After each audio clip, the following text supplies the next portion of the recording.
Hello जी, नमस्ते। कैसे हो आप सभी? आज के इस वीडियो के अंदर हम डिस्कस करेंगे ऐसी 5 चीज़ें जो आपको मास्टर करनी चाहिए नेक्स्ट.जेएस के अंदर एफिशिएंट सॉफ्टवेयर्स बनाने के लिए। अभी आप देख सकते हो कि ये रेगुलर सेटअप नहीं है। मैं 2 दिन के लिए घर से बाहर आया हूँ, एक गांव में आया हूँ। तो कुछ हमारे वीडियोस अभी ऐसे बनेंगे, इस व्लॉगिंग स्टाइल में बनेंगे, लेकिन वीडियो बंद नहीं होनी चाहिए। हमारा जो 100 डेज़ का जो चैलेंज है वो चलना चाहिए। इसलिए ये आज की वीडियो है नेक्स्ट.जेएस के अंदर 5 चीज़ें जो आपको मास्टर करनी चाहिए। शुरू करते हैं। तो सबसे पहली चीज़ है कंपोनेंट डिज़ाइनिंग। यस, ये जो नेक्स्ट.जेएस है इसके अंदर हम फ्रंट एंड भी बना सकते हैं और बैक एंड भी बना सकते हैं। तो जो कंपोनेंट डिज़ाइन है ये बहुत ही ज़्यादा ज़रूरी यहाँ पर बन जाती है।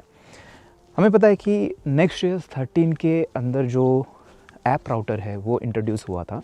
तो उसके अंदर server component and client component, 2 type के कंपोनेंट्स जो है वो इंट्रोड्यूस हुए थे। तो उनको मास्टर करना बहुत ज़्यादा ज़रूरी है। सर्वर कंपोनेंट कभी हमें यूज़ करना चाहिए, क्लाइंट कंपोनेंट कभी हमें यूज़ करना चाहिए। अगर क्लाइंट कंपोनेंट है तो वो कैसे बनाते हैं, तो ये सारी चीज़ें हैं ना, ये जानना आपको सीखना चाहिए, क्योंकि इसके अंदर बहुत ही ज़्यादा कन्फ्यूज़न जो है अभी होता है स्टूडेंट्स को। नेक्स्ट.जेएस 13 के अंदर जो ऐप राउटर आया था इसके अंदर एक फाउंडेशनल शिफ्ट हमने देखा है कि हमारा सोचने का तरीका, सर्वर कंपोनेंट, क्लाइंट कंपोनेंट, ये चीज़ें चेंज हो चुकी है। जैसे कि सर्वर कंपोनेंट जो है बाय डिफ़ॉल्ट सर्वर के ऊपर ही रेंडर होता है और क्लाइंट के ऊपर कोई भी जावास्क्रिप्ट वो शिप नहीं करता है। और अगर कोई आपको कंपोनेंट को क्लाइंट कंपोनेंट बनाना है तो आपको एक्सप्लिसिटली उसके अंदर यूज़ क्लाइंट जो है वो लिखना होता है, तभी आपका जो कंपोनेंट है वो क्लाइंट कंपोनेंट बन जाता है। हमें ये समझने की ज़रूरत है, जैसे कि सर्वर कंपोनेंट कभी यूज़ करना है, आपको अगर डेटा फेचिंग करनी है या फिर सर्वर के रिसोर्सेस एक्सेस करने हैं या फिर कोई जो सीक्रेट चीज़ें होती है, एपीआई कीज़ वगैरह होता है, उसको अगर हमें रखना है कई जगह पर, तो उसके लिए हम सर्वर कंपोनेंट्स यूज़ करते हैं। एंड क्लाइंट कंपोनेंट हम तभी यूज़ करते हैं जब भी आपके एप्लीकेशन के अंदर आपको इंटरैक्टिविटी ऐड करनी है, जैसे कि बटन ऐड करना है, फिर बटन को क्लिक करने के बाद कुछ होना चाहिए। तो ये जो यूज़र इंटरैक्टिविटी है उसके लिए आपको क्लाइंट कंपोनेंट ही चाहिए होता है।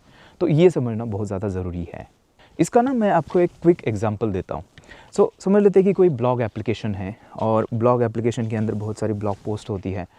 तो जो ब्लॉग पोस्ट फेच करने का काम है और उसको रेंडर करने का काम है, ये हम सर्वर कंपोनेंट के अंदर कर सकते हैं, जिससे हम डेटा फेचिंग का बेनिफिट ले सकते हैं, जिससे हम एसईओ का बेनिफिट ले सकते हैं, सर्वर सर्च इंजन ऑप्टिमाइजेशन, है ना। और हमारा यूज़र को जो है वो पेज पूरा दिखेगा, डायरेक्टली फास्ट लोड होगा क्योंकि सर्वर से रेंडर हो रहा है। बट समझ लेते हैं कि उस किसी ब्लॉग पोस्ट के अंदर लाइक बटन हो सकता है। तो वो जो लाइक बटन है उसको हमें, सिर्फ उस बटन को हमें क्लाइंट कंपोनेंट बनाना होगा, क्योंकि उसके ऊपर क्लिक करने के बाद कुछ हमें एक्शन लेनी है। तो वो आपका एक जो है क्लाइंट कंपोनेंट होगा।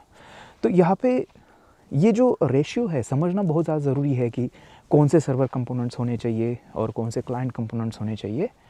ये डिसीजन लेना ही आपकी जो कंपोनेंट डिज़ाइन है वो है, ठीक है। तो इसको आपको मास्टर करना है।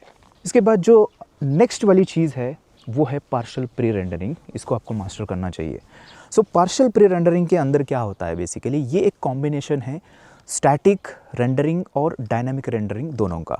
तो इसके अंदर क्या होता है कि लेट्स से कि आप सर्वर कंपोनेंट यूज़ कर रहे हो और सर्वर के ऊपर डेटा फेच कर रहे हो। तो डेटा फेचिंग में हो सकता है कि टाइम लगता है और उसकी वजह से जो वेब पेज है वो लोड नहीं होता है क्योंकि डेटा फेच हो रहा है। तो इसको इम्प्रूव करने के लिए एक्चुअली हम जो पार्शियल प्री रेंडरिंग है वो करते हैं। तो इसके अंदर क्या करते हैं कि पहले जो भी स्टेट जहाँ पे डेटा फेचिंग की ज़रूरत नहीं उस पेज के ऊपर, उसको स्टैटिकली हम रेंडर करते हैं, उसको स्टैटिक शेल आप बोल सकते हो। और फिर जिस जगह पर डेटा फेचिंग की ज़रूरत है वहाँ पर हम जो डायनामिक रेंडरिंग है वो यूज़ करते हैं। इसका मतलब क्या होता है कि बाकी की शेल जो है वो लोड हो जाती है तुरंत, बट पीछे से जो वो डेटा फेचिंग वाला जो एरिया है बस उतना ही स्ट्रीम होता है डेटा, और बाद में फिर जो है यूज़र को दिखता है। तो इससे वो प्रॉब्लम सॉल्व हो जाती है। यूज़र तुरंत साइट के ऊपर कुछ ना कुछ देखता है और जो यूज़र एक्सपीरियंस है उससे इम्प्रूव होता है, राइट। इसको जानना बहुत ज़्यादा ज़रूरी है, ठीक है। इसको आपको मास्टर करना है। और एक चीज़ रह गई, ये पार्शियल प्री रेंडरिंग जो है ना, इसके अंदर आप सस्पेंस जो है रिएक्ट का, उसको सीखोगे, उसको मास्टर करना है, क्योंकि ये कॉम्बिनेशन के साथ में चलता है, ठीक है। So partial pre rendering and suspense के साथ में, ये हो गया दूसरा पॉइंट। हमारा जो तीसरा पॉइंट है वो है कैशिंग। यस, नेक्स्ट.जेएस के अंदर कैशिंग समझना बहुत ज़्यादा ज़रूरी है, क्योंकि सबसे कंफ्यूजिंग जो है पार्ट कैशिंग वाला है। इसके अंदर क्या होता है ना, नेक्स्ट.जेएस के अंदर 4 लेयर में कैशिंग होती है। क्लाइंट साइड कुछ कैशिंग होती है, देन सर्वर साइड कुछ कैशिंग होती है। तो इसको समझना बहुत ज़्यादा ज़रूरी है। और ये जो कैशिंग वगैरह है ना, ये हर एक वर्जन के अंदर चेंज होते आई है इसकी फ़िलॉसफ़ी। नेक्स्ट.जेएस टीम ने बहुत सारे चेंजेस इसके अंदर किए हैं।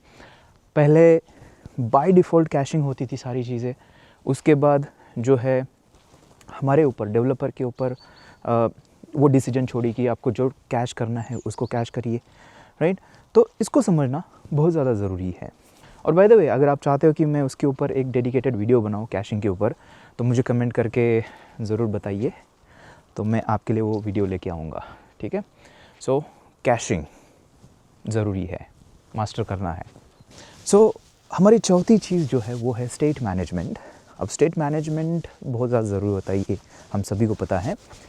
तो स्टेट मैनेजमेंट के अंदर ना अलग अलग टाइप के स्टेट मैनेजमेंट होते हैं। जैसे कि अगर आप कोई फ़िल्टर बना रहे हो, है ना, सर्च फ़िल्टर जो होता है, तो उसका स्टेट जो है आप रखते हो यूआरएल के अंदर, ताकि आप उसको शेयर कर पाओ दूसरे लोगों को डायरेक्टली यूआरएल शेयर करके। हमारा सर्वर साइड स्टेट भी होता है, जहाँ पर हम यूज़ करते हैं, जैसे कि लाइब्रेरीज़ होती है ना, यूज़ क्वेरी जो है सर्वर साइड जो स्टेट है उसको मेंटेन करने में हेल्प करती है। इसी के साथ में एक प्योर क्लाइंट साइड स्टेट भी होता है, जहाँ पर हम क्या करते हैं, जहाँ पर हम रिडक्स या फिर ज़स्टैंड इस टाइप की जो लाइब्रेरी है, या फिर रिएक्ट के अंदर कॉन्टेक्स्ट एपीआई जो है उसको यूज़ करते हैं।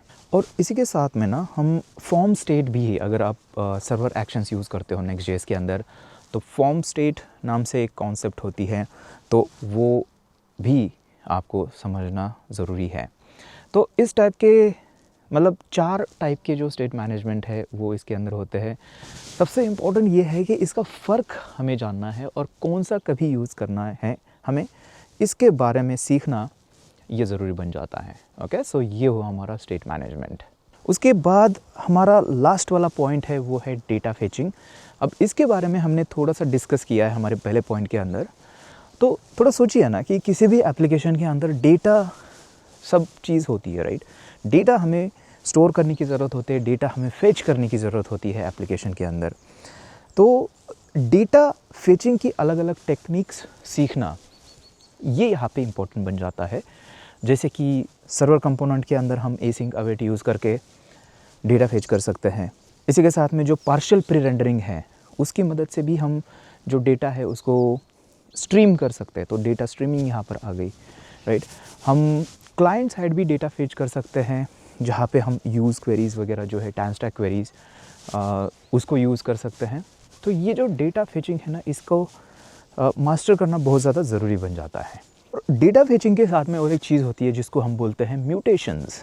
म्यूटेशंस मतलब क्या है? डेटा फेच करना मतलब डेटा को गेट करना, और म्यूटेशन मतलब डेटा को म्यूटेट करना, अपडेट करना, या फिर क्रिएट करना भी आप बोल सकते हो।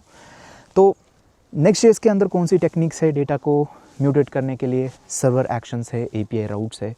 तो इनको सीखना बहुत ज़्यादा ज़रूरी है। और सबसे इम्पोर्टेंट, कौन सा कभी यूज़ करना चाहिए, ये एक्चुअली स्किल आपको डेवलप करना चाहिए। सो ये 5 चीज़ें मुझे आपके साथ शेयर करनी थी। सो इसको प्रैक्टिस करिए आपके नेक्स्ट.जेएस के प्रोजेक्ट्स के अंदर, इनको यूज़ करने की कोशिश करिए।